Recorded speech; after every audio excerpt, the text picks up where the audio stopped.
যে বিষয়টার দিকে ফোকাস করছিলাম, দেখুন আমাদের কেবলা নিয়ে কোনো সমস্যা আছে, আমাদের নবী নিয়ে কোনো সমস্যা আছে? এখান থেকে প্রাসঙ্গিক কিছু কথা বললাম যে নবী সাল্লাল্লাহু আলাইহি ওয়াসাল্লামের পর যদি কেউ নবুয়ত দাবি করে তাকে বলতে হবে তোমার আসমানি কিতাব দেখাও। কি দেখাও? তোমার উপর কোন আসমানি কিতাব নাজিল হয়েছে ওটা দেখাও। যদি কোরআনের পর কোনো কিতাব তুমি দেখাতে পারো তাহলে তোমাকে নবী হিসেবে মেনে নিব, কোনো সমস্যা নেই। পারবে? কেউ পারবে? আল্লাহ পাক আমাদেরকে বোঝার তৌফিক দান। এখন আমাদের ফরজ বিষয়গুলোকে নিয়ে কিন্তু খুব একটা তর্ক দেখা যায় না। নামাজ কয় ওয়াক্ত, কেবলা কোনটা, নবী সাল্লাল্লাহু আলাইহি ওয়াসাল্লাম আমাদের নবী কিনা, আমরা কোন মাসে রোজা রাখবো, কখন হজ করব, কত পরিমাণ নেশা বলে জাকাত দিব সম্পদের, আমাদের আল্লাহ কয়জন, আল্লাহ নিয়ে কোনো তর্ক আছে? তারপরে আমাদের ধর্মগ্রন্থ কোরআন, এই কোরআন নিয়ে কোনো তর্ক আছে? প্রত্যেক মুসলমান বিশ্বাস করে কোরআন আল্লাহর কিতাব, বিশ্বাস করে না? আচ্ছা, এখন দেখেন দুর্ভাগ্যজনক বিষয়টা দেখেন, আমাদের মুসলিম উম্মাহকে আল্লাহ পাক ঐক্যবদ্ধ থাকতে বলেছেন। কি থাকতে বলেছেন ভাই? আল্লাহ পাক সূরা আলে ইমরানের 103 নম্বর আয়াতে বলছেন যে ওয়া'তাসিমু বিহাবলিল্লাহি জামিআন ওয়া লা তাফাররাকু, তোমরা আল্লাহ পাকের রজ্জু মানে কোরআন সুন্নাহ ইসলাম এটাকে শক্ত করে একসাথে ধরে থাকো, দলে দলে বিভক্ত হয়ে যেও। কে বলেছেন? আল্লাহ। এখানে কয়েকটা আদেশ, তোমরা আল্লাহ পাকের রজ্জু শক্ত করে ধরো, ঢিলে ঢালা ভাবে ধরো না, শক্ত করে ধরো, আর একসাথে ধরো, একাকি ধরো না, একসাথে ধরো, শক্ত করে ধরো, একসাথে ধরো, ওয়ালা তাফাররাকু, বিভক্ত হয়ে যেও না। তিনটা কথা বুঝতে কোনো অসুবিধা হচ্ছে? আচ্ছা, এখন আল্লাহ পাক বিভক্ত হতে নিষেধ করেছেন, কিন্তু নবীজি হাদিসে বলছেন যে লাতাফতারিকু আলা 73 মিল্লাহ, তোমরা 73টা দলে ভাগ হয়ে যাবে। বলি নাউজুবিল্লাহ। কত দলে ভাই? 73 মানে কিন্তু শুধু 73 নয়, 73 মানে অসংখ্য। আরবি দিয়ে যখন সংখ্যার আধিক্য বোঝায় তখন এরকম সংখ্যা প্রয়োগ করা হয়। জান্নাতের দূরত্ব 40 বছরের পথ, মানে কি 40 বছর পায়ে হেঁটে? বোঝানো হচ্ছে যে অনেক ডিস্টেন্স হলেও 40 বছরের দূর থেকে আপনি গন্ধ পাবেন। মানে জান্নাতে যে ঘ্রাণ, সুঘ্রাণ কিয়ামতের মাঠে মানুষ দেখা যাবে বহু দূর থেকে পাওয়া যাবে ইনশাআল্লাহ। একইভাবে জাহান্নামের চিৎকার বহু দূর থেকে মানুষ শুনতে পারবে ইনশাআল্লাহ। এগুলো দূরত্ব বোঝাতে এরকম 40 বছর, 70 বছর, 100 বছর, 73 এগুলো সংখ্যা প্রয়োগ করা হয়। 73 মানে শুধু 73টা দলই নয়, বাংলাদেশেই তো 100টার বেশি দল আছে, আছে না?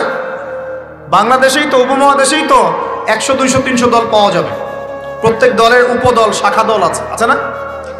তো আল্লাহ পাক বলছেন একসাথে থাকতে, নবীজি বলছেন তোমরা বিভক্ত হয়ে যাবে, ভবিষ্যৎবাণী মানে তোমরা হবে। তবে কুল্লুহুম ফিন্নার, তোমাদের প্রত্যেকটা দল জাহান্নামে যাবে। বলি নাউজুবিল্লাহ। ইল্লা মিল্লাতান ওয়াহিদা, একটা মাত্র দল ছাড়া। কিলা, তাকে বলা হচ্ছে মান হিয়া ইয়া রাসূলুল্লাহ, আল্লাহ রাসূল সেই নাজাতপ্রাপ্ত দলটা কারা, ওই মিল্লাতটা কারা? নবীজি বলছেন, খুব গৌর করে শোনেন, নবীজি বলছেন কোনো নাম বলছেন না, কোনো দলের নাম বলছেন না। তিনি বলছেন মা আনা আলাইহি ওয়া আসহাবি আল ইয়াউমা, মা আনা আলাইহি ওয়া আসহাবি আল ইয়াউমা। আজকের দিনে মানে 1400 বছর আগে যখন নবীজি বেঁচে আছেন তখনকার কথা তিনি বলছেন। আজকের দিনে আমি আর আমার সাহাবীরা যে আদর্শ, যে মতবাদ, যে আকীদা আমলের উপর আছি, এর উপরে যারা থাকবে তারা জান্নাতি ইনশাআল্লাহ। সুবহানাল্লাহ। যে কোনো দেশের হতে পারে, যে কোনো মানে ভাষার হতে পারে, যে কোনো সম্প্রদায়ের হতে পারে, যে কোনো সময়ের হতে পারে, যে কোনো সময়, সাদা কালো, ছোট বড়, ধনী গরিব, বাংলাদেশি পাকিস্তানি, যে কেউ হতে পারে। অতএব আল্লাহ রাব্বুল আলামিন বিভক্ত হতে নিষেধ করছেন, আমরা বিভক্ত হচ্ছি, আর নবীজি বলছেন তোমরা হবে। কিন্তু মনে রেখো, যারা বিভক্ত হয়ে যাবে তারা জান্নাতে যেতে পারবে না, বরং যারা ঐক্যবদ্ধ থাকবে, আমি আর আমার সাহাবী যার উপরে আছি তার উপরে থাকবে, ইনশাআল্লাহ জান্নাতি। তার মানে আমরা বুঝতে পারলাম আমাদের আকীদা, আমাদের বিশ্বাস, আমাদের আমল, আমাদের মানহাজ, আমাদের প্রত্যেকটা বিষয় নবী সাল্লাল্লাহু আলাইহি ওয়াসাল্লাম সাহাবীদের অনুকরণে হতে হবে, বাস আমরা জান্নাতি। কথা কি বুঝতে সমস্যা হচ্ছে ভাই? আচ্ছা, আমি চেষ্টা করছি সহজ করে বলার জন্য। এবার আসেন, যেখান থেকে এই জায়গায় আসলাম, আমরা আমাদের ফরজ বিষয়গুলোকে নিয়ে তর্ক করি না। নামাজ 5 ওয়াক্ত কেউ তর্ক করে না, করে? এশার নামাজ 4 রাকাত পড়েছেন, কেউ তর্ক করেছে? রমজান মাসে রোজা রাখবো, কেউ তর্ক করবে? আমাদের কেবলা নিয়ে কেউ তর্ক করে? আল্লাহ একজন, এই নিয়ে বিষয় নিয়ে কেউ তর্ক করে? নবী একজন, কেউ তর্ক করে? কোরআন আমাদের একমাত্র ধর্মগ্রন্থ যার ব্যাখ্যা আছে হাদিস, কেউ কি তর্ক করে এগুলো নিয়ে? কিন্তু আল্লাহ পাক বিভক্ত হতে নিষেধ করেছেন, আমরা বিভক্ত হচ্ছি ফরজ বিষয়গুলোকে নিয়ে নয়, সুন্নত মুস্তাহাব এই বিষয়গুলোকে নিয়ে। আমার কথা বুঝতে পারছেন কি? আমরা বিভক্ত হচ্ছি ছোটখাটো কিছু মুস্তাহাব বিষয়গুলোকে নিয়ে। আমি ছোটখাটো বলছি, ফরজের তুলনায় তো ছোট নাকি? ইসলামের প্রতিটা বিষয় গুরুত্বপূর্ণ, কিন্তু আমরা কোন বিষয়টাকে সবচেয়ে বেশি অগ্রাধিকার দিব? ফরজ, ওয়াজিব, তারপর না আস্তে আস্তে সুন্নাহ, পরে মুস্তাহাব নফল পর্যায়ে আসবে। সমাজে যত বিভক্তি মুসলিমদের মধ্যে, দেখবেন এগুলো ফরজ নিয়ে না, এগুলো ওয়াজিব নিয়ে না। হাতকে কোথায় বাঁধবে? আমিন জোরে বলবে না আস্তে বলবে? পায়ের সাথে পা লাগাবে গিয়ে লাগাবে না? সূরা ফাতিহা নামাজে পড়বে কি পড়বে না? তারাবির নামাজ কয় রাকাত হবে? ঈদের তাকবীর কয় রাকাত হবে? সবে বরাতে আমল করা যাবে কি যাবে? যত বিষয়, এই সবগুলো বিষয় তো ফরজ নাকি ভাই? বলেন তো, যে কয়েকটা কথা বললাম এগুলো কি ফরজ? দুর্ভাগ্য মুসলিম উম্মার, বাংলার মাটির মুসলমানদের একটা বড় দুর্ভাগ্য হচ্ছে আমরা ছোটখাটো বিষয়গুলোকে নিয়ে আমাদের মধ্যে দলে দলে বিভক্ত হয়ে গেছি। ঠিক এই যে আগামীকাল আল্লাহ পাকের একটা রহমত আমাদেরকে দিয়েছেন, যে লাইলাতুল নিসফু মিনাশ শাবান, শাবান মাসের মধ্য রজনী, আল্লাহ পাকের রহমত। এই বিষয়টাকে নিয়েও বাংলাদেশে আমি দেখলাম, এটা নিয়ে আমি লেকচার দিতে চাই নাই, কারণ এগুলো আমি আসলে খুব একটা মাহফিলেও বলি না, এটা আমার ট্র্যাকও না। আমি অন্য বিষয়গুলো দিয়ে বেশি কথা বলি, আপনারা জানেন এটা। আমাকে কখনো কি হাত বাঁধা নিয়ে ঝগড়া করতে দেখেছেন? আমার লেকচারে কখনো আমিন জোরে আসতে নিয়ে কথা বলতে দেখেছেন? আমি মনে করি উম্মার এই ফিতনাময় অবস্থায় এই বিষয়গুলো চেয়ে বেশি ইম্পর্টেন্ট আমাদের আকীদা ঠিক আছে কিনা, আমরা তাওহীদপন্থী কিনা, আমরা সুন্নাত ঠিক আছে কিনা, আমলে বেদাত ঢুকছে কিনা, আমরা হালাল খাই কিনা, সুদ থেকে দূরে থাকতে পারছি কিনা, সমসাময়িক এই বিশ্ব সম্পর্কে সচেতন কিনা, মুসলিম উম্মার বিরুদ্ধে যারা চক্রান্ত ষড়যন্ত্র করছে ওদের ব্যাপারে আমরা সচেতন কিনা, শেষ জামানাকে আমরা ডিল করতে পারবো কিনা। বড় বড় বিষয়গুলোকে ফোকাস না করে আমরা যখন ছোটখাটো বিষয় নিয়ে মারামারি করতে থাকি, আস্তে আস্তে আমাদের মধ্যে ঐক্য সংহতি নষ্ট হয়, দলে দলে উম্মাহ বিভক্ত হয়। ঠিক এই যে এই ইস্যুটাকে নিয়েও কথা বলতে শেষে বাধ্য হচ্ছে, কারণ দেখলাম অনলাইন অফলাইনে দুইটা দল দুটাই চরমপন্থী। একদল অতিরিক্ত বাড়াবাড়ি, একটা অতিরিক্ত ছাড়াছাড়ি। বাড়াবাড়ি আর ছাড়াছাড়ি, একটা অতিরিক্ত বাড়াবাড়ি, সে একদম শবে বরাতকে মনে হয় লাইলাতুল কদরের উপরে নিয়ে যাচ্ছে আর কি। লাইলাতুল নিসফু মিনাশ শাবানকে কোনো কোনো ক্ষেত্রে বাড়াবাড়ি পন্থীরা একদম লাইলাতুল কদরের উপরে নিয়ে চলে যাচ্ছে। আর ছাড়াছাড়ি যারা, তারা বলছে এই রাত্রে কোনো কিছুই করা যাবে। দুইটাই চরমপন্থী, বুঝতে পারছেন না মনে হয় কথা। একদল এটাকে নিয়ে এত বেশি বাড়াবাড়ি করছে যে এটাকে একদম লাইলাতুল কদরের উপরে নিয়ে চলে যাচ্ছে। আরেক দল দেখা যাচ্ছে এটাকে এমনভাবে পরিত্যাগ করছে এই যে কিছুই করা যাবে না, কোনো ফজিলতি নাই। এখন আসলে মধ্যমপন্থা কি, মাঝখানে আমরা কি করবো তাহলে জানার দরকার আছে কি নাই?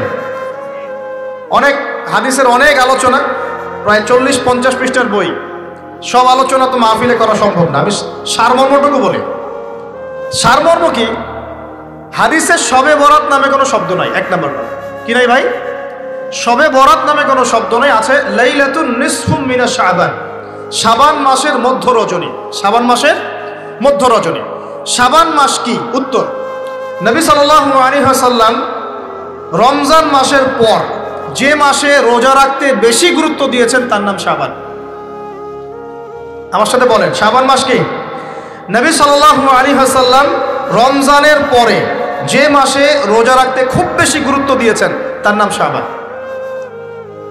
আয়েশা রাদিয়াল্লাহু আনহা তিনি বলতেন যে শাবান মাস আসলে নবী সাল্লাল্লাহু আলাইহি ওয়াসাল্লাম এত বেশি বেশি রোজা রাখতেন যে মনে হতো তিনি রোজা ছাড়বেনই না, সারা মাস রেখে ফেলবেন। বেশি থেকে বেশি রোজা রাখতেন শাবান মাসে। প্রশ্ন হচ্ছে কেন? উত্তর, এমনিতে এই মাসটা বরকতময় এবং এই মাসে আল্লাহ পাক তার রহমতে বিপুল সংখ্যক মানুষকে জাহান্নাম থেকে মুক্তি দান করেন। সুবহানাল্লাহ। নবী সাল্লাল্লাহু আলাইহি ওয়াসাল্লাম এই মাসকে তাজিম করতেন, এই মাসের সম্মানার্থে, এই মাসে আল্লাহর রহমত বরকতের স্বার্থে নবী করিম সাল্লাল্লাহু আলাইহি ওয়াসাল্লাম এই মাসে বেশি বেশি রোজা রেখেছেন। সুন্নত কি শিখলাম? শাবান মাসে বেশি বেশি রোজা রাখা সুন্নত। একটা কি পেলাম ভাই? শাবান মাসে বেশি বেশি রোজা রাখা সুন্নত। আপনি যদি মুকিম হন, শরীর সুস্থ থাকে, মুসাফির না, আপনার সুস্থতা আছে, সব ঠিক আছে, আপনি চেষ্টা করবেন এই মাসে বেশি বেশি রোজা রাখার। পারা যাবে ইনশাল্লাহ। এটা নবীর সুন্নত হবে। আরেকটা হাদিস মাথায় নিয়ে নেন, আজকে সারা ওয়াজ ভুলে গেলে এই ওয়াজটা ভুলেন না। কি হাদিস? নবীজি বলছেন, তোমাদের সামনে, হে আমার সাহাবীরা, তোমাদের সামনে এমন একটা যুগ আসছে, ওই যুগে আমার সুন্নতকে ধরে রাখাটা হাতের মধ্যে আগুন ধরে রাখার মতো হবে। আমি অনেকদিন এই লেকচারে এই হাদিসটা বলেছি। তোমাদের সামনে এমন একটা কঠিন যুগ আসছে, জামানা সবরিন, সবরের যুগ, কঠিন যুগ। ওই যুগে ঈমান ধরে রাখা, মানে আমার সুন্নতের উপর থাকা, হাতে আগুন ধরে রাখার মতো হবে। ওই যুগে যদি তোমরা আমার একটা সুন্নতকে জীবিত করতে পারো, সমাজে একটা সুন্নত মরে গেছে, ওটাকে আবার জীবিত করতে পারো, তাহলে 50 জন শহীদ সাহাবীর নেকি পাবে।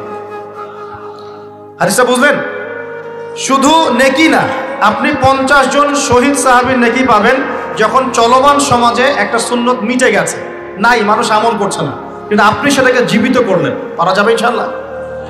একটা দেখাচ্ছি, যেমন সাহাবীদের যুগে মানুষ মসজিদে ঢুকলে কি করতো জানেন? আগে 2 রাকাত নামাজ পড়তো। কি করতো? মসজিদে ঢুকেই, ওযু অবস্থায় মসজিদে ঢুকেই তারা বসতেন না, আগে 2 রাকাত নামাজ পড়তেন, দুখুলুল মসজিদ বা তাহিয়াতুল মসজিদ, তারপরে বসতেন। আর নবীজি বলেছেন, কিয়ামতের আগে আগে এই দুখুলুল মসজিদ, তাহিয়াতুল মসজিদ, এই নামাজটা উঠে যাবে। উঠে যাচ্ছে না আস্তে আস্তে। মসজিদে ঢুকলে মানুষ ধাপ করে বসে পড়ে, তাই না? মানুষ ভুলেই গেছে এটা সুন্নত। এখন আপনি যদি এই সুন্নতটাকে আবার জীবিত করতে পারেন, ইনশাল্লাহ 50 জন শহীদ সাহাবীর নেকি পাবেন। সমাজে এখন দাড়ি শেভ করা ফ্যাশন হয়ে গেছে, বুঝছে না? অনেকে শেভ না করলে চাকরি দেয় না। শেভ না করলে কি হয় না? চাকরি পাওয়া যায় না। স্কুলে তো না, কলেজে গিয়ে পড়তে গেলে ক্লাস করতে দেয় না। দাঁড়িয়ে আছে, যাও শেভ করে আসো, তাই বলে। এখন সমাজ চলছে উল্টা। এখন যদি আপনি নবীর সুন্নতকে আবার জীবিত করতে পারেন, 50 জন শহীদ সাহাবীর নেকি পাবেন ইনশাআল্লাহ। রাতে ঘুমানোর সময় একটা সুন্নত আছে, 33 বার সুবহানাল্লাহ, 33 বার আলহামদুলিল্লাহ, 34 বার কি আল্লাহু আকবার। আপনি যদি পড়তে পারেন, ইনশাআল্লাহ আল্লাহ পাক আপনাকে নেকি দিবেন। সমাজে বহু মানুষ চুল একদম এখন মেসি রোনাল্ডো কাট, তাই না? মেসি কাট আর রোনাল্ডো কাট। আর আমি সিলেট অঞ্চলে দেখে আসছি একদম লন্ডন কাট, 2 পাশ ছিলে, মাঝখানে চুল। লন্ডন থেকে শিখে আসছি। এখন চুলেরও কিন্তু সুন্নত আছে, আছে কি নাই? দাড়ির যেমন সুন্নত আছে, চুলের সুন্নত নাই। একদম সামন পিছন সমান করতে পারেন, অথবা যদি চুল নাই থাকে তাহলে চুল মাথা মুন্ডন করেও রাখতে পারেন। অনেক সাহাবী মাথা মুন্ডিত ছিল। আবার অথবা কানের লতি পর্যন্ত বা কাঁধ বাবড়ি রাখতে পারেন। এটা চুলের সুন্নত হলো কিনা? এখন সমাজের সব মানুষ এই সুন্নতটাকে ভুলে গেছে। আপনি সুন্নত মনে করে রেখেছেন, ইনশাল্লাহ আপনি নেকি পাবেন ইনশাআল্লাহ। এরকম অগণিত সুন্নত আছে, অগণিত, যেগুলো আমাদের সমাজ থেকে আস্তে আস্তে উঠে যাচ্ছে। আমি খুব দুঃখের সাথে বলছি, অনেক মসজিদে ফরজ নামাজ পড়ার পরে আমরা কি করি? একটা মোনাজাত করি, আল্লাহুম্মা আমিন বিরহমাতিকা ইয়া আরহামার রাহিম, ব্যাস উঠে চলে গেলাম, তাই না? উঠে চলে যায় না? তারপর স্যান্ডেল নিয়ে বাইরে চলে গেল। অথচ সালাম ফিরানোর পরে একবার বলতে হয় আল্লাহু আকবার। কি বলতে হয়? 3 বার বলতে হয় আস্তাগফিরুল্লাহ, আস্তাগফিরুল্লাহ, আস্তাগফিরুল্লাহ। বলতে হয় আল্লাহুম্মা আনকাস সালাম ওয়া মিনকাস সালাম তাবারাকতা ইয়া যাল জালালি ওয়াল ইকরাম। একবার পড়তে হয় আয়াতুল কুরসি, 33 বার সুবহানাল্লাহ, 33 বার আলহামদুলিল্লাহ, 33 বার আল্লাহু আকবার, তারপর কালিমা শাহাদা। এরপর সূরা ফালাক একবার, সূরা নাস একবার, ইখলাস একবার। আরো অনেক দোয়া আছে, আল্লাহুম্মা লা মানিআ লিমা আ'তাইত ওয়া লা মু'তিয়া লিমা মানা'ত ওয়া লা ইয়ানফা'ু যাল জাদ্দি মিনকাল জাদ। পড়তে হয় আল্লাহুম্মা ইন্নী আউযু বিকা মিনাল হাম্মি ওয়াল হাযান ওয়াল আজজি ওয়াল কাসালি ওয়াল বুখলি ওয়াল জুবন ওয়া দালা'id দাইন ওয়া গালাবাতির রিজাল। পড়তে হয় আল্লাহুম্মা আ'ইন্নী আলা যিকরিকা ওয়া শুকরিকা ওয়া হুসনি ইবাদাতিক। আরো অনেক দোয়া আছে। দেখেন তো, মোনাজাত করেন, আমি তো না করছি না, আমি তর্ক করতে আসি না এখানে, এটা নিয়ে আমি ঝগড়া করতে আসি। কিন্তু এই সুন্নতটা যে উঠে গেল, মোনাজাতটা করে যে মসজিদ থেকে বের হয়ে চলে গেলেন, এই সুন্নতটার উপর আমল কে করবেন?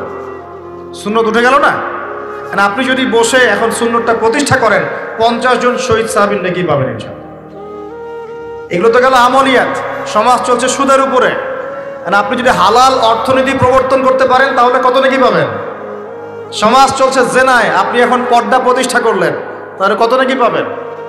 সমাজে চলছে দুর্নীতি, আপনি এখন আমানতদারিতা ইনসাফ প্রতিষ্ঠা করলেন, কত নেকি পাবেন। সমাজে চলছে শয়তানি, সব শয়তানি, কি চলছে শয়তানি, এখন আপনি আল্লাহ রাব্বুল আলামিনের ওহী প্রতিষ্ঠা করলেন, কত নেকি পাবেন। নিঃসন্দেহে আর অনেক বেশি নেকি পাবেন। আল্লাহ পাক আমাদেরকে সেই লক্ষ্যে কাজ করার তৌফিক দান। প্রিয় ভাইরা, যে কথা বলতে গিয়ে এখানে আসলাম, এক বাড়াবাড়ি এক কি ছাড়াছাড়ি, এর মাঝখানে কি একটা ফজিলত জানলাম। শাবান মাস মানেই এই মাসে নবীজি বেশি বেশি রোজা রাখতেন। তাহলে আমরা কি করবো এই মাসে ভাই? 1 নম্বর কাজ, বেশি বেশি রোজা রাখার চেষ্টা করবো ইনশাআল্লাহ, আল্লাহ তৌফিক দান করবেন। এবার আরেকটা পয়েন্ট বলি, সামনে রমাদান মাস। রমজান মাস আসলে আমরা মাশাআল্লাহ পরিপূর্ণ মুসলিম হওয়ার চেষ্টা করি, কিন্তু সারা বছর এটা ধরে রাখতে পারি না। রমজান মাসে যে নামাজ পড়ে না সেও মসজিদে যায়, দেখা যায় যে জুমার নামাজও পড়ে না ও তারাবির নামাজ পড়তে যায়, যায় কি না? ওই দিন গিয়ে বলে এসি দেন, ইমাম সাহেব এসি অন করেন, তাই না? সারা বছর তো আসে নাই, ওই দিন গিয়ে ইমাম সাহেব এসি বন্ধ কেন, এই মুয়াজ্জিন সাহেব ফ্যান দেন। তখন ওখানে গিয়ে মানে কি বলবো হ্যাঁ পাতব্বরি করে আর কি। যাক, তারপরেও যে মসজিদে আসছে আমরা দোয়া করি আল্লাহ হেদায়েত দান করুন। আমরা তো কাউকে পিছনে ফিরাই দিব না, দিব? এখন রমজান মাস আসলে আমরা মাশাআল্লাহ রোজা রাখি, মানুষকে ইফতার করাই, দান সদকা করি, আমরা যাকাত দেই, তারাবি পড়ি, কোরআন তেলাওয়াত করি, আমরা মাশাআল্লাহ অনেক আমল করি। এই আমলগুলো কি একবারে ধাপাস করে ধরে ফেলা সম্ভব না? একটা আস্তে আস্তে ট্রেনিং প্রসেস লাগে। একটা ফ্যান চালু করলে ফ্যানটা কি শুরুতেই ধাপাস করে ঘুরতে শুরু করবে, নাকি আস্তে স্লোলি স্লোলি সে মোমেন্টাম ধরবে? কোনটা? আস্তে আস্তে সে গতি পাবে না, ধীরে ধীরে গতি পাবে। ঠিক শাবান মাসে এত বেশি রোজা রাখা, ইবাদত করার অর্থ কি? যাতে রমজান মাসে আপনি পরিপূর্ণ ইবাদত করতে পারেন। বুঝতে পারছেন কথা? রমজানে গিয়ে তো শুরুতেই সব ইবাদত ধরে ফেলা সম্ভব হবে না। মনে করেন আগামীকাল পহেলা রমজান, আজকে থেকে আপনি সব ইবাদত একসাথে করতে পারবেন? তখন গিয়ে আপনি বেগ পেতে হবে। কিন্তু একটা মাস আগে থেকে যদি ট্রেনিং নেন ইনশাআল্লাহ রমজান মাসে ইজি হয়ে যাবে। এটা একটা কারণ নবী সাল্লাল্লাহু আলাইহি ওয়াসাল্লাম শাবান মাসে বেশি বেশি রোজা রাখতেন, আমল করতেন। আল্লাহ পাক আমাদের সবাইকে শাবান মাসে বেশি বেশি আমল করার তৌফিক দান করুন, যাতে রমজান মাসে গিয়ে আমরা সুবিধা পাই, রমজান মাসের হকটা আদায় করতে পারি। এবার এই মাসে নবী সাল্লাল্লাহু আলাইহি ওয়াসাল্লাম কি বলেছেন একটা হাদিস থেকে আগে বুঝি। এই হাদিসটা সহ অনেক হাদিসে এই একই রকম কথা এসেছে এবং এই হাদিসটা বিশুদ্ধ। এটাকে অস্বীকার করলে হাদিস অস্বীকারী হয়ে যাবে। বাড়াবাড়ি গ্রুপ, ছাড়াছাড়ি গ্রুপ, উভয়ের জন্যই নসিহত। নবী সাল্লাল্লাহু আলাইহি ওয়াসাল্লাম বলেছেন, ইন্নাল্লাহা তাআলা, নিশ্চয় আল্লাহ রাব্বুল আলামিন, লা ইয়াত্তালিউ ফি লাইলাতিন নিসফি মিন শাবান, শাবান মাসের মধ্য রজনীতে আল্লাহ রাব্বুল আলামিন তার রহমতের দৃষ্টি প্রশস্ত করেন। সুবহানাল্লাহ। আল্লাহ পাক শবে বরাত মানে আমরা যেটা বুঝি প্রচলিত অর্থে, লাইলাতুন নিসফি মিন শাবান, শাবান মাসের মধ্য রজনী, যে 15 শাবানের এই যে রজনী, এই রাতে আল্লাহ রাব্বুল আলামিন তার সৃষ্টির দিকে তার রহমতের দৃষ্টিটা প্রশস্ত করে দেখেন, প্রশস্ত করেন। এবং ওয়াগফিরু লিজামিই খালকিহি, আল্লাহ পাক তার সমস্ত সৃষ্টিকে মাফ করে দেন। আল্লাহ পাক কি করেন?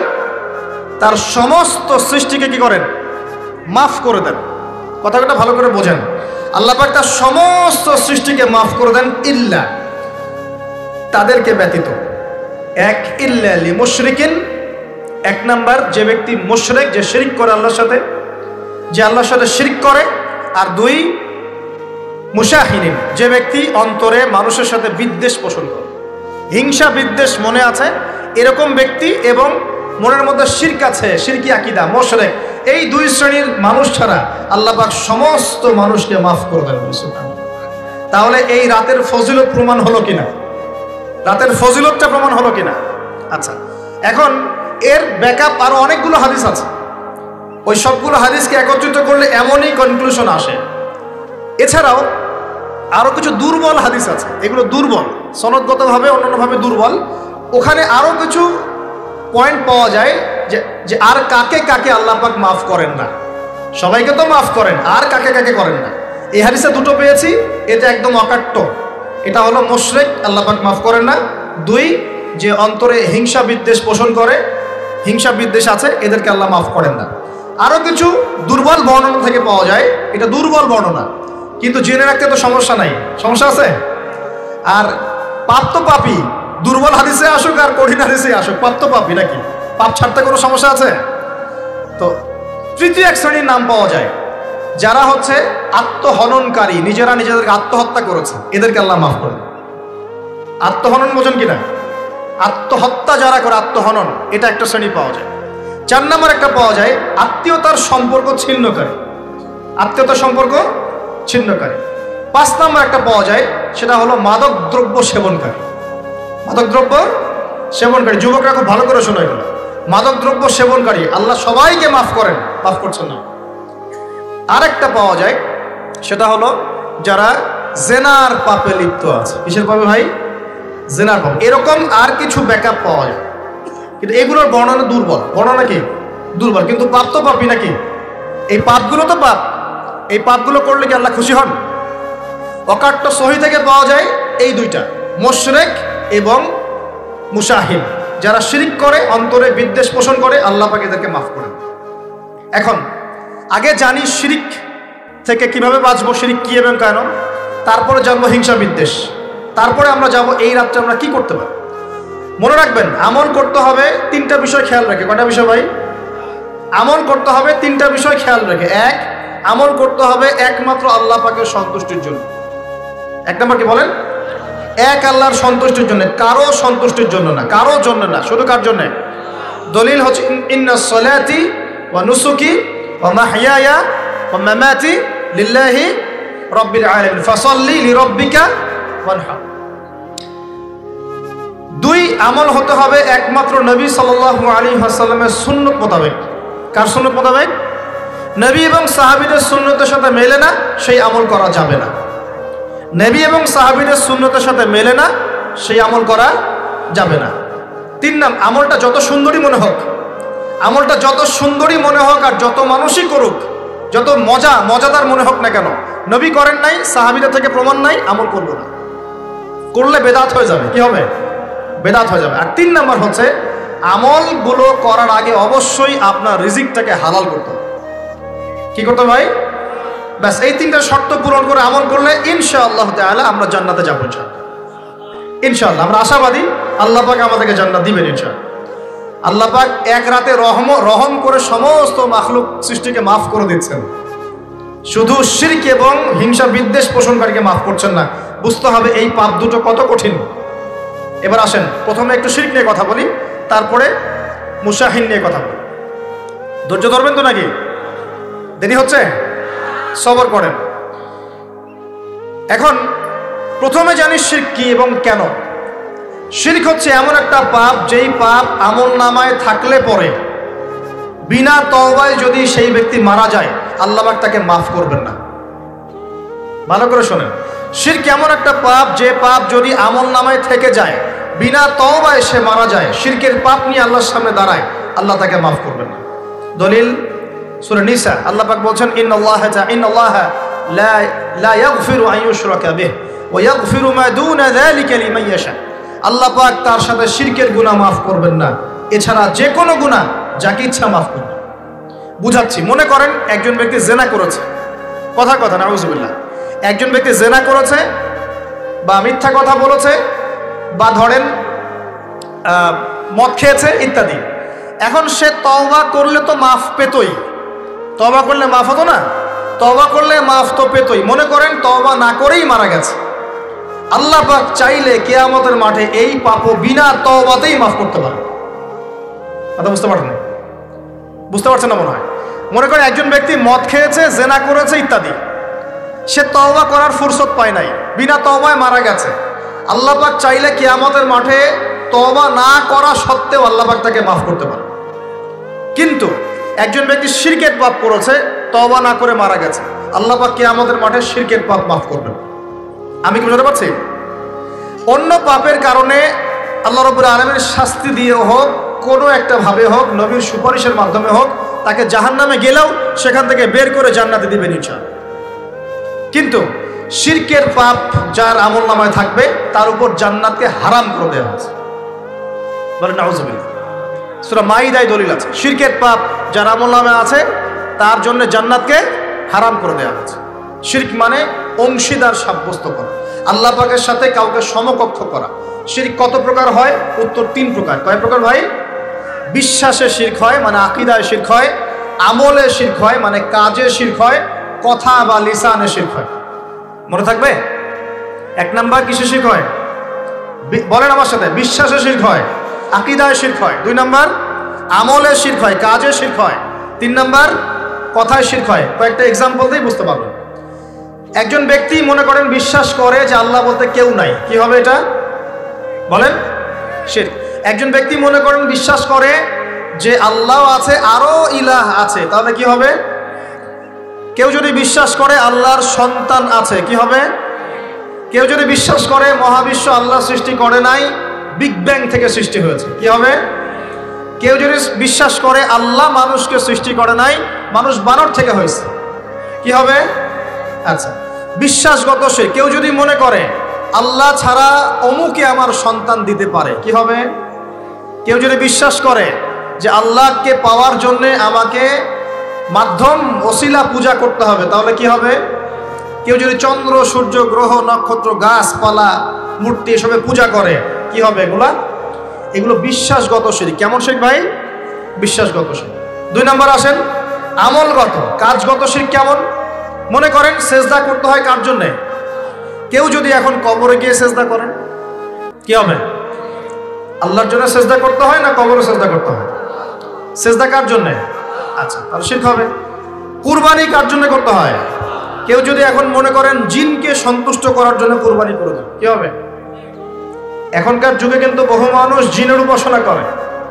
এখনকার যুগে বহু মানুষ জিনের উপাসনা করে। আর জিন বলে একটা জাতি আছে, আমাদের সাথে চলাফেরা করে, আমরা দেখতে পারি না। আমরা কি সব দেখতে পারি? আমরা কি সব জানি? আমরা তো আমাদের আত্মাকেই দেখতে পারি না। এত ঘুমাই গেছেন, আত্মা চলে গেছে, দেখতে পারছেন? আর আমরা কি জানি? আমরা কতটুকু জানি? আগামীকাল কি হবে আপনার সাথে বলেন দেখি, কেউ জানে? আমাদের জ্ঞান কত ক্ষুদ্র, বুঝতে পারলাম। আগামীকাল কি হবে তাই জানি না, আমার আত্মাকেও চোখে দেখি না। আর আমি যদি দাবি করি এখন আমি সব জানতাম, তাহলে কি হবে? অতএব জিন জাতি আমাদের মধ্যেই আছে কি নাই? ওমা খলাকতুল জিন্না ওয়াল ইনসা ইল্লা লিয়াবুদুন। আমি জিন আর মানুষকে শুধুমাত্র আমার ইবাদত করার জন্যই সৃষ্টি করেছি। আল্লাহ পাক আমাদের সবাইকে আল্লাহ পাকের সত্য বোঝার তৌফিক দান। এবার আসেন, আপনাদের পার্বত্য এলাকায় জিনের উপাসনা হয়। এখন বললেন ভাই কেমন করে জানলেন? যত তান্ত্রিক, মান্ত্রিক, কবিরাজ, জাদুকর সব এই পাহাড়ি এলাকায় ঘুরে বেড়াচ্ছেন, এবং চোখ কান খোলা রাখলে আপনারাও বুঝতে পারবেন। জিনের উপাসনা করলে অনেক কিছু ভেলকিবাজি দেখানো যায়। জিনকে আল্লাহ পাক কিছু ক্ষমতা দিয়েছেন। জিন অনেক দূর থেকে দেখতে পারে। মনে করেন যে কেউ একজন এখানে বসে আছে, সে দাবি করছে যে সে অলৌকিক ক্ষমতার অধিকারী, অথচ ওর কাছে জিন আছে। কি আছে? জিন। এখন আপনি শুনেছেন যে অমুক জায়গায় অমুক বাবা আছে, সে অনেক বড় ক্ষমতার অধিকারী, তো যাই দেখি উনার কি ক্ষমতা। এখন আপনি রাস্তায় আসছেন, তার সেই জিন তো আগেই দেখতে পাচ্ছে আপনি আসছেন দূর থেকে, সে আগে খবর দিল আসতেছে মক্কেল, ওই যে মক্কেল আসতেছে। এখন সে বলল যে ওই ব্যক্তির সাথে যে জিন আছে ওর সাথে কানেকশন করো। সবার সাথে একটা জিন আছে না? আছে কি নাই? একটা করে জিন শয়তান আছে না সবার সাথে? 2 জন ফেরেশতা, 1 জন জিন, সবার সাথেই আছে। আছে কি নাই? আপনার জিন জানে আপনার সাথে অতীতে কি হয়েছিল? জানে তো। আপনার জিন আপনার সাথে আছে না শুরু থেকে? তাহলে আপনি 1 মাস আগে কি করেছেন আপনার জিন তো জানে। ও ভবিষ্যৎ জানে না কিন্তু অতীত তো জানে। ও তো ভবিষ্যৎ জানে না কিন্তু অতীতে আপনি কি করেছেন ও তো জানে না? এখন ওর সাথে এই কারিনের সাথে যোগাযোগ করছে। ওকে বলছে এই তো 1 মাস আগে অমুক মেয়ের পিছনে দৌড়াইছিল, 1 মাস আগে অমুক একটা মেয়ের পিছনে দৌড়াইছে, ওই মেয়েকে পাওয়ার খুব চেষ্টা করছে। এ তো 1 মাস আগে ব্যবসায়ী কাজ করছে, এ তো 1 মাস আগে ওই কাজ করছে। এখন আপনি হেঁটে হেঁটে আসলেন, এদিকে খবর পাস করা শেষ, এসে বললেন বাবা আপনার কি ক্ষমতা, আমি আপনার ক্ষমতার নিদর্শন দেখতে চাই। সেই বাবা এখন বলছে যে তুই তো সেই ব্যক্তি না, তোর নাম অমুক না, আপনি তো ভেবা চাকা খেয়ে গেলেন, হ্যাঁ তাই তো, আমার নাম তো অমুক। তুই তো 1 মাস আগে এই মেয়ের পিছনে ঘুরছিস না? হ্যাঁ তাই তো, আপনি কেমন করে জানলেন? তুই 1 মাস আগে এই কাজ করছিস না? হ্যাঁ তাই তো, আপনি কেমন করে জানলেন? আপনার তো চোখ একদম আসমান উঠে গেল, বাপরে বাপ, সে তো আমার অতীতের সব বলে দেয়, সে তো আমার অতীতের সব বলে দেয়। তুই অমুক জায়গায় এটা পাপটা করছিস না, তুই এই জায়গায় ওটা লুকায় রাখছিস না, ব্যাস আপনার মাথা খারাপ। জিনের উপাসনা করে মানুষ অনেকেই, আর জিনটা কি করে, অনেক সময় আসমানের কাছে যায় সংবাদ নেয়ার জন্য। সূরা মুলক পড়েন, সূরা মুলকের 1ম পৃষ্ঠা পড়েন। আল্লাহ পাক ওদেরকে তাড়ানোর জন্য আসমানের মধ্যে এই উল্কাপিণ্ড নক্ষত্র নিক্ষেপ করেন। রুজুম আল্লিশ শায়াতিন, আল্লাহ বলেছেন এই নক্ষত্রগুলা আমি রুজুম আল্লিশ শায়াতিন, শয়তানদেরকে তাড়ানোর জন্য রেখেছি। সুবহানাল্লাহ। পৃথিবীতে অনেক কিছুই ঘটে, আমরা খালি চোখে বুঝতে পারি না। এখন কেউ যদি জিনের উপাসনা করে, জিনকে সন্তুষ্ট করার জন্য এই কুরবানি করে, তাহলে কি শিরক হবে কিনা? সেজদা কার জন্যে? অন্য কারোর জন্য করলে কি হবে? কুরবানি কার জন্যে? অন্য কারোর জন্য করলে কি হবে? কার নামে কসম করতে হয়? যদি অন্য কারো নামে কসম করি, এই যে এখন বাপের নামে কসম, মায়ের নামে কসম করেন কেন? কসম করা যাবে না এভাবে। মান হালাফা বিগাইরি ইসমিল্লাহি ফাকাদ কাফার, কেউ যদি আল্লাহ ছাড়া অন্য কারো নামে কসম করে সে কুফরি করবে। যদি কসম করতেই হয় আপনাকে আল্লাহরই কসম করতে হবে। যদি কসম করতে হয় কার কসম করবেন? আর আল্লাহর কসম করে কি মিথ্যা বলতে পারবেন? মিথ্যা বললে তখন কাফারা দেওয়া লাগবে। আচ্ছা, কাফারা কি? সবচেয়ে সহজ কাফারা হচ্ছে 3টা রোজা রাখা। কয়টা রোজা? 3টা। আচ্ছা আমরা যাই। এখন কসম করব আল্লাহর জন্যে, দোয়া করেন কার কাছে? দোয়া কার জন্যে? এখন যদি অন্য কারো কাছে দোয়া করা শুরু করি, সন্তানকে দিবে, অন্য কারো কাছে চাওয়া শুরু করি, মনে করেন আপনার রোগ ব্যাধি দেওয়ার ভালো করার মালিককে, যদি এখন আপনি একটা আংটি পরে মনে করেন এই আংটি আপনার রোগ ভালো করবে, কি হবে? শিরক হবে কি না? এরকম অগণিত কাজের শিরক আমরা করছি। আল্লাহ পাক আমাদের শিরক থেকে বাঁচান। আর ভবিষ্যতের মালিককে, সময়ের মালিককে, ভবিষ্যৎ কে জানে? রাস্তায় টিয়া পাখি দেখে ভাগ্য পরীক্ষা করছে, ও কি ভবিষ্যৎ বলতে পারবে? যদি ওখানে গিয়ে হাত দেখান শিরক হবে না? রাশিফল দেখা যায়, রাশিফল কি? রাশিফল আজকে তোমার দিনটা কেমন যাবে, কালকে তোমার দিনটা কেমন যাবে, আছে না? তো এগুলো বিশ্বাস করলে কি হবে? এরকম পদে পদে শিরকে নিমজ্জিত আছে। এগুলো তো গেল আমলগত শিরক, আরো অনেক শিরক আছে। আমাদের কথার মধ্যেও শিরক হয়। কিসের মধ্যে? কথার মধ্যে। যেমন আমরা বলি ডাক্তার ভালো ছিল, না হলে রোগীকে বাঁচানো যেত না, বলি কি না? অনেকে বলি না? শিরক হবে। কেউ যদি বলে যে ড্রাইভারটা ভালো ছিল, না হলে গাড়ি নির্ঘাত অ্যাক্সিডেন্ট করতো, কি হলো কথায়? আরেকটা বিষয় আছে, আমরা অনেক সময় ইবাদত করি মানুষকে দেখানোর জন্য, সবাই বড় দানবীর বলবে, আমাকে নামাজি বলবে, এটাও কি? এটাও শিরক। কথার মধ্যে আর অনেক শিরক করি। সার্বভৌম ক্ষমতার মালিককে, তাবারাকাল্লাযী বিয়াদিহিল মুলক, সার্বভৌম ক্ষমতার মালিককে আমরা যদি মনে করি আমরাই সার্বভৌম ক্ষমতার মালিক, কি হবে? শিরক হবে না? এরকম প্রচুর শিরকে আমরা নিমজ্জিত আছি। সবচেয়ে বড় যে শিরকটা এখনকার বিশ্বে চলছে সেটা হলো আল্লাহ পাকের হালালকে আমরা হারাম করে নিচ্ছি, আল্লাহর হারামকে হালাল করে নিচ্ছি। করছে কি না? বুঝতে পারছেন না মনে হয়। মাদক দ্রব্য কি হালাল না হারাম? আমরা অনেক সময় হালাল করে নিয়েছি, নাই? জেনা হারাম না হালাল? আমরা এখন জেনাকে প্রমোট করছি, উস্কে দিচ্ছি। সমকামিতা হালাল না হারাম? এই সমকামিতার ব্যাধি ছড়িয়ে পড়েছে এখন সমাজের রন্ধ্রে রন্ধ্রে, পড়েছে না? এদেরকে আল্লাহ পাক এমন শাস্তি দিবেন যেই শাস্তি আল্লাহ পাক কুল কায়নাতে কাউকে দেন নাই। কেমন শাস্তি দিবেন? কওমে লূতকে আল্লাহ রাব্বুল আলামিন মাটি থেকে উপরে উঠিয়ে আকাশ থেকে পাথর বর্ষণ করে থেতলে দিয়ে আবার মাটিতে দাফন করে দিয়েছে কওমে লূতকে। আল্লাহু আকবার। এই শাস্তি অপেক্ষা করছে এদের জন্য। সুদ হালাল না হারাম? আমরা কি এটাকে জায়েজ করে দিচ্ছি কিনা, খাচ্ছি কিনা? এই বিশ্বের সবচেয়ে বড় একটা সমস্যা চলছে, আল্লাহ পাকের হারামকে আমরা হালাল করছি, হালালকে হারাম করি, এটাও শিরক। এখন আল্লাহ পাক যে বলছেন সবাইকে মাফ করে দিবেন, আল্লাহ পাক শিরক যে করে তাকে মাফ করবেন না। এখন বলেন কত % মানুষ মাফ পাবে? এই পাপগুলো কত মানুষ করছে? সবাই করছে না? মোটামুটি সবাই মোটামুটি শিরক করছে। আমরা আল্লাহ পাক আমরা সবাইকে শিরকের পাপ থেকে বাঁচিয়ে রাখুন। এর পাশে একটা শিরক আছে রিয়া বা গোপন শিরক, লোক দেখানো আমল, এটাও গোপন শিরক। আর এক শ্রেণী, আচ্ছা এখানে একটা কথা বলে রাখি, এই শিরকগুলো থেকে বেঁচে থাকলে কি হবে? শিরক থেকে বেঁচে থাকলে আপনার আমলনামায় যদি আসমান জমিন সমান গোনাও থাকে, আল্লাহ পাক সমস্ত গোনা মাফ করে দিবেন ইনশাআল্লাহ। মনে করেন একজন ব্যক্তির আমলনামায় জেনা, সুদ, ঘুষ, হাবি জাবি দুনিয়ার পাপ দিয়ে ভর্তি, কিন্তু কোনো একটা কারণে বা কোনো একভাবে তার আমলনামায় শিরকের কোনো গোনা নাই, শিরক করে নাই, ইনশাআল্লাহু তাআলা কোনো না কোনো ওসিলায় হলে আল্লাহ পাক তাকে কিয়ামতের মাঠে মাফ করে দিবেন ইনশাআল্লাহ। একটা হাদিস বললেই যথেষ্ট হবে, তারপরে সামনে যাব। রাসূল সাল্লাল্লাহু আলাইহি ওয়াসাল্লামকে আল্লাহ পাক মেরাজের রাতে ওয়াদা করেছেন। কোন রাতে ভাই? মেরাজের রাতে ওয়াদা করেছেন, হে মুহাম্মদ সাল্লাল্লাহু আলাইহি ওয়াসাল্লাম, তোমার উম্মতের মধ্যে যে কোনো ব্যক্তি যত বড়ই পাপ করুক না কেন, আসমান জমিনের সমানও যদি পাপ করে আমার সামনে দাঁড়ায়, কিন্তু তার আমলনামায় শিরকের পাপ নাই, আমি আল্লাহ তার সামনে আসমান জমিন সমান ক্ষমা নিয়ে হাজির হব, মানে সে মাফ পেয়ে যাবে। অতএব শিরক মুক্ত আমল করতে পারলে ইনশাআল্লাহ এই নিসফু মিনা শাবান, লাইলাতুন নিসফি মিনা শাবান, এই শবে বরাত যেটা আপনারা বলছেন, এই রাতে আল্লাহ পাকের ক্ষমা আমরা পেয়ে যাব ইনশাআল্লাহ। শিরক মুক্ত আমল করতে পারলেই ক্ষমা হবে ইনশাআল্লাহ। আল্লাহ পাক আমাদের সবাইকে শিরক থেকে বেঁচে থাকার তৌফিক দান করুন। এই শিরক সম্পর্কে বিস্তারিত জানার জন্য শিরক কি ও কেন, কিতাব ও তাওহীদ, তারপরে কোরআন সুন্নাহর আলোকে ইসলামী আকীদা, এই বইগুলো পড়াশোনা করেন, ইনশাআল্লাহ জানতে পারবেন। মানুষকে আল্লাহ পাক মাফ করবেন না। এরা কারা? মুশাহিন। মুশাহিন মানে কি? যারা একে অপরের সাথে হিংসা বিদ্বেষ পোষণ করে। এখন বলেন দেখি, হিংসা বিদ্বেষ পোষণ করেন এমন মানুষ আছে এখন?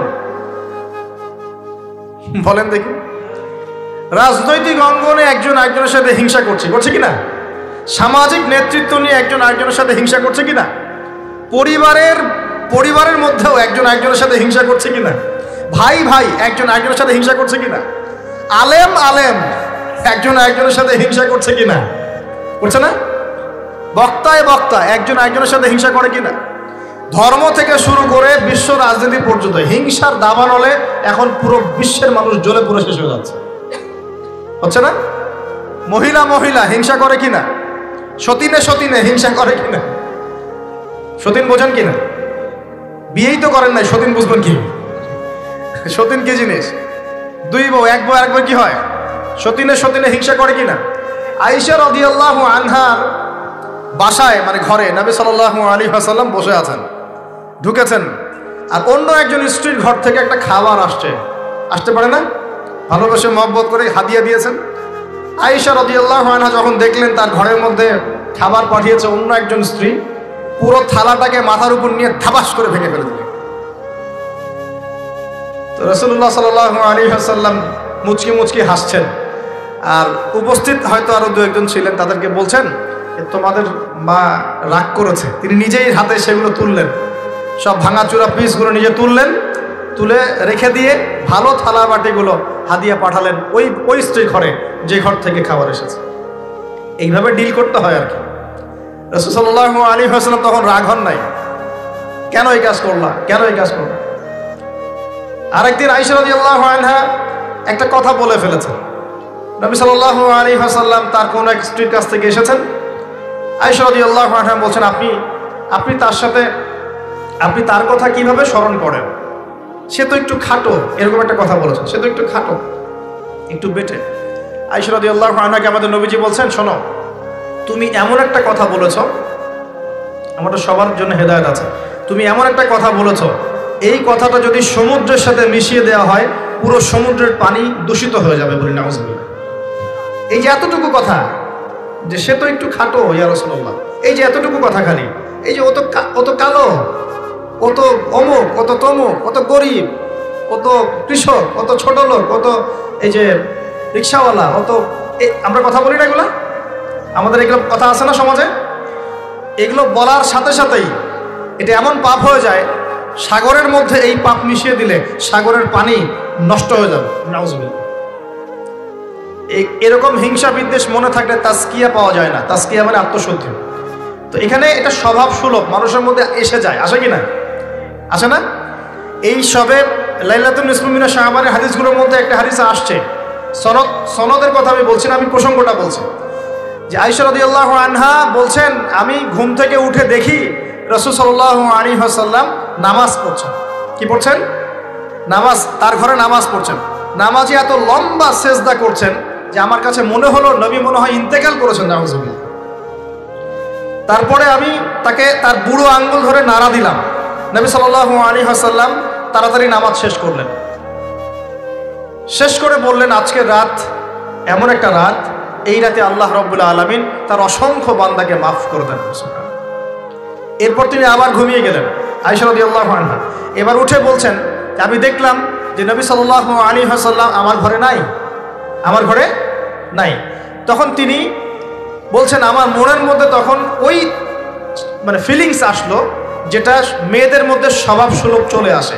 আমি মনে করলাম যে রাসূলুল্লাহ সাল্লাল্লাহু আলাইহি ওয়াসাল্লাম কি অন্য কোনো স্ত্রীর ঘরে চলে গেলেন আমাকে ছেড়ে। তখন আমি চাদর মুড়ি দিয়ে তাকে পিছু নেওয়া শুরু করলাম। পিছে পিছে গিয়ে দেখলাম রাসূল সাল্লাল্লাহু আলাইহি ওয়াসাল্লাম ওই জান্নাতুল বাকি বলি না আমরা, বাকিয়া গারকাত, মদিনায় মসজিদ নববীর পাশে কবরস্থান আছে না, ওই কবরস্থানে নবী সাল্লাল্লাহু আলাইহি ওয়াসাল্লাম দাঁড়িয়ে মাইয়েতের জন্য দোয়া করছেন। সুবহানাল্লাহ। আয়েশা রাদিয়াল্লাহু আনহা গিয়ে দাঁড়ালেন। নবীজি বললেন, তুমি কি মনে করেছো আমি তোমার সাথে প্রতারণা করছি, আমি তোমার হক নষ্ট করব? বরং আজকের রাতে আল্লাহ রাব্বুল আলামিন অগণিত মানুষকে মাফ করে দেন বলে। সুবহানাল্লাহ। এই হাদিসগুলো এসেছে শবে বরাত প্রসঙ্গে। এখানেও দেখেন আয়েশা রাদিয়াল্লাহু আনহা কিন্তু একটু জেলাসি ফিল করেছেন, আমার ঘর থেকে আবার অন্য স্ত্রী ঘরে চলে গেল কিনা।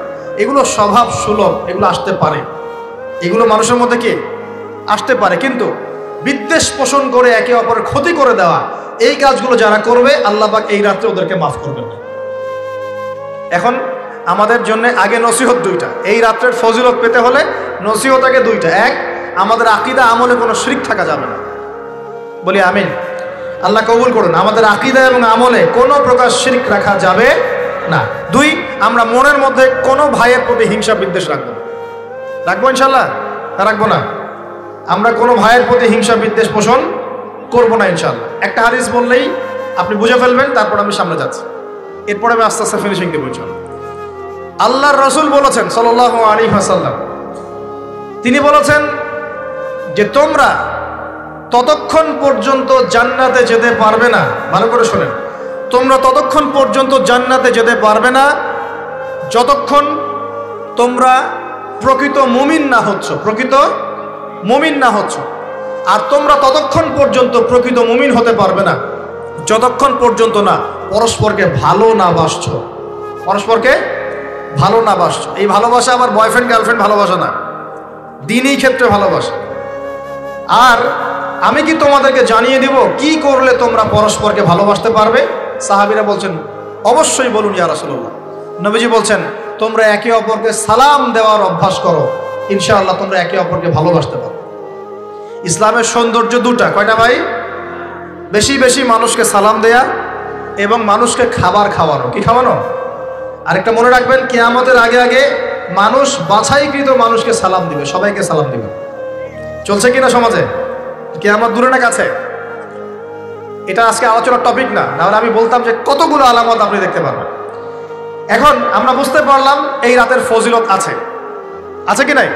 এই রাতের ফজিলত কি? আল্লাহ পাক এই রাতে অগণিত বান্দাকে মাফ করে দিবেন ইনশাআল্লাহ। তবে কোন কোন মানুষকে মাফ করবেন না? এক নম্বর যারা মুশরিক বা শিরক করে, দুই নম্বর যারা একে অপরের প্রতি কি বলেন মুশাহিন, বিদ্বেষ, হিংসা বিদ্বেষ পোষণ করে। এই দুই শ্রেণীর মানুষের অন্তর্ভুক্ত হওয়া থেকে আল্লাহ আমাদেরকে বাঁচাক, আমিন।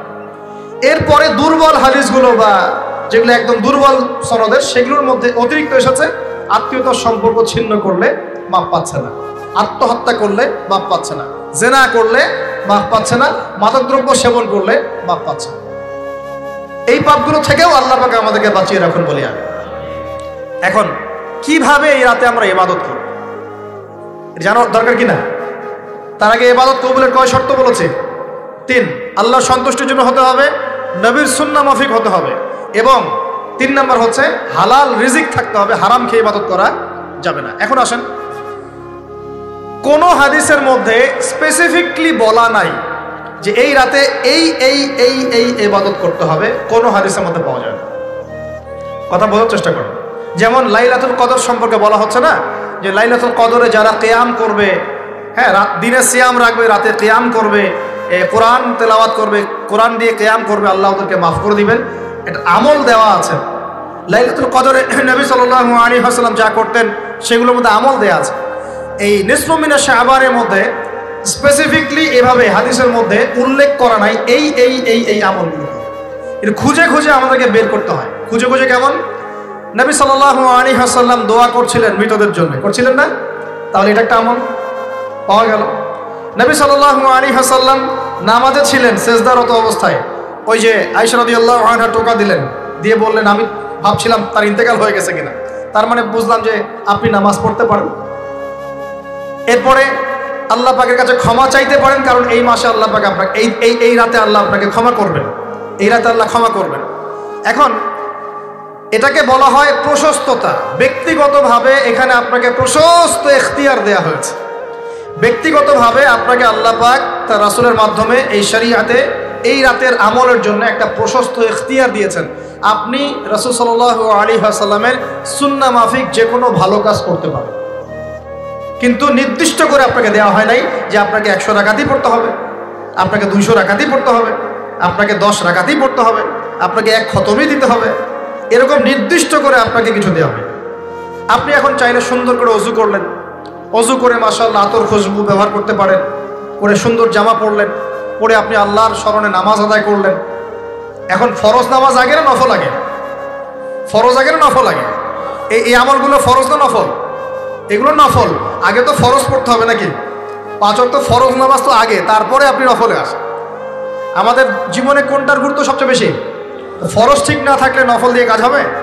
তো ফরজ ঠিক করার পরে আপনি এখন অতিরিক্ত আমল করার চেষ্টা করছেন, সুন্দর কাপড় চোপড় পরেছেন, আপনি মাশাআল্লাহ পাক পবিত্র হয়েছেন, আতর খুশবু ব্যবহার করেছেন, আপনি নীরবে নিভৃত আল্লাহকে ডাকছেন নামাজের মতো, লম্বা করে সুন্দর করে নামাজ পড়ছেন, আপনি একটু কোরআন তেলাওয়াত করছেন, আলহামদুলিল্লাহ। আপনি এই রাতে মৃতদের জন্য দোয়া করলেন, নিজের জন্য দোয়া করলেন, পরিবারের জন্য দোয়া করলেন, আপনি তাসবিহ তাহলিল করলেন, যদি আপনাকে আল্লাহ সামর্থ্য দেন আপনি কিছু দান সাদাকা করেছেন, আপনি বিভিন্ন রকম ভালো কাজে আপনি নিজেকে মানে এঙ্গেজ রাখতে পারেন, নিজেকে বিভিন্ন ভালো কাজে আপনি নিজেকে সম্পৃক্ত রাখতে পারেন। এভাবে আপনি রাতটাকে একটা উৎসাহে পার করতে পারেন। কিন্তু আমরা যে ঘটা করে অনেকগুলো কাজ করি না, ঘটা করে হালুয়া রুটি সামাই টামাই এই সেই আলোকসজ্জা অমুক তমুক দল বেঁধে কবরস্থান, এই আমলগুলো নবী এবং সাহাবীদের থেকে প্রমাণ হয়। আমি কি বুঝতে পারছি? আমল করতে আপনাকে নিষেধ করা হয় নাই, কিন্তু বাড়াবাড়ি করবেন না, ছাড়াছাড়ি করবেন না, মধ্যমপন্থী থাকেন। ব্যক্তিগতভাবে আপনি আপনার মতো করে আমল করতে পারেন, আপনাকে ইখতিয়ার প্রশস্ততা দেওয়া হয়েছে। আপনি একটু নামাজ পড়েন, একটু তেলাওয়াত করেন, একটু জিকির করেন, দোয়া করেন, আপনি আল্লাহর কাছে চেয়ে নেন। আরেকটা হাদিস আছে, এই রাতে আল্লাহ রাব্বুল আলামিন প্রথম আসমানে নেমে আসেন। সুবহানাল্লাহ। আল্লাহ পাক কেমন করে নেমে আসেন এটা আমাদের ব্যাখ্যার বাইরে, আর এটা সত্তাগতভাবে না, আল্লাহ পাকের রহমান নেমে আসেন। আল্লাহ পাক আহ্বান করতে থাকেন, কে আছে আমার কাছে কিছু চাইবে আমি তাকে দিব, কে আছো আমার কাছে ক্ষমা চাইবে আমি মাফ করে দিব, কে আছো আমাকে ডাকবে আমি তার ডাকে সাড়া দিব। সুবহানাল্লাহ। আল্লাহ পাক এই পুরো রাত বলতে থাকেন। একটা কথা মনে রাখবেন, এভাবে কিন্তু আল্লাহ পাক প্রত্যেক রাতেই বলতে থাকেন, শুধু এই একটা রাতেই নয়, প্রত্যেক রাতেই আল্লাহ পাক বলতে থাকেন। কিন্তু এই রাতে স্পেশালি আল্লাহ পাক অগণিত মানুষকে মাফ করে দিবেন ইনশাআল্লাহ। তা আমরা আল্লাহর কাছে দোয়া করি, আল্লাহ পাক আমাদের সবাইকে যেন সুস্থতার সাথে শাবান মাসে বেশি বেশি রোজা রাখার তৌফিক দান করেন, এবং যে আমলগুলো সুন্নাহ সম্মত, এই সুন্নাহ সম্মত আমলগুলো আল্লাহ আমাদের করার তৌফিক দান করেন। বাড়াবাড়ি পর্যায়ে চলে যাবেন না, একবার ছাড়াছাড়ি পর্যায়ে চলে যাবেন। মধ্যমপন্থী থাকেন, রাতের ফজিলতটাকে আল্লাহর কাছে চেয়ে নেন, এবং আল্লাহর কাছে মাফ পাওয়ার জন্য যে পাপগুলোকে ছাড়তে হবে, যেমন শিরক, হিংসা বিদ্বেষ ইত্যাদি ইত্যাদি, এই পাপগুলোকে ছেড়ে দিয়ে আল্লাহর কাছে নিজেকে প্রমাণ করার চেষ্টা করি। আল্লাহ পাক আমাদের সবাইকে তৌফিক দান করুন বলি আমিন।